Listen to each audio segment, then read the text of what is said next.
চোখ ধাঁধানো এই প্রতিচ্ছবি দেখে মনে হতেই পারে এই শিল্পকর্ম কোনো শিল্পীর খেয়ালি মনের ভাবনা, হরেক রকম রঙের ছটায় যা একেবারে জীবন্ত হয়ে উঠেছে। কিন্তু আসলে তা নয়। তুলির আঁচড় ভেবে ধোঁকা খেলেও এটা আসলে সুই সুতার নিখুঁত ফোর। আমাদের দেশে যা শুধু হাতের কাজ, চীনা নাগরিকদের কাছে তা শিল্পকর্ম। তাই এই শিল্পকে নিখুঁত করার যত চেষ্টা।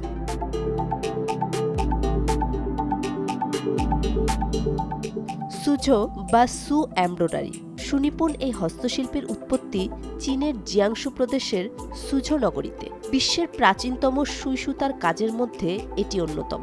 এই শিল্পকর্ম চীনা সূচিশিল্পের ধারক। এর ইতিহাস 2000 বছরের প্রাচীন।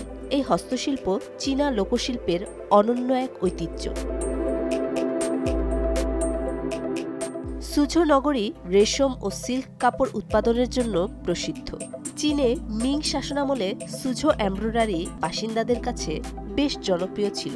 তখন এখানকার প্রায় প্রতিটি পরিবারই রেশমি কাপড়ের উপর এই এমব্রয়ডারি করত। রাজপরিবারের পোশাকেও এই সূচিকর্মের চল ছিল। কিছু কিছু ক্ষেত্রে আদালত বা রাজকর্মচারীদের ইউনিফর্মেও এই সূচিকর্ম থাকত।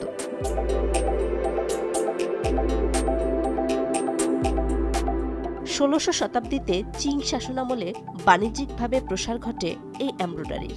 সে সময় সুঝো শহরে 100টিরও বেশি এমব্রয়ডারির ওয়ার্কশপ এবং বাজার ছিল। পোশাক, বালিশ, ব্যাগ, পর্দা, কুশন, জুতা এবং অন্যান্য কাপড়েও ব্যাপকভাবে ব্যবহার করা হতো সু এমব্রয়ডারি।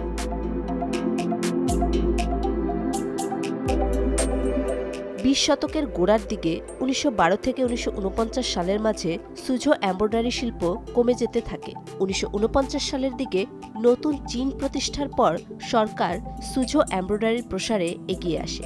এ সময় সুঝো এমব্রয়ডারি ইনস্টিটিউট স্থাপন করা হয়। চীনের স্কুলগামী শিশু কিশোররাও এই সূচিকর্মের প্রশিক্ষণ নেয়। 2006 সালে সুঝো এমব্রয়ডারিকে ইনটেনজিবল কালচারাল হেরিটেজের অন্তর্ভুক্ত করে ইউনেস্কো। চীনে এই সূচিশিল্পের বর্তমান বাজার মূল্য প্রায় $200 মিলিয়ন।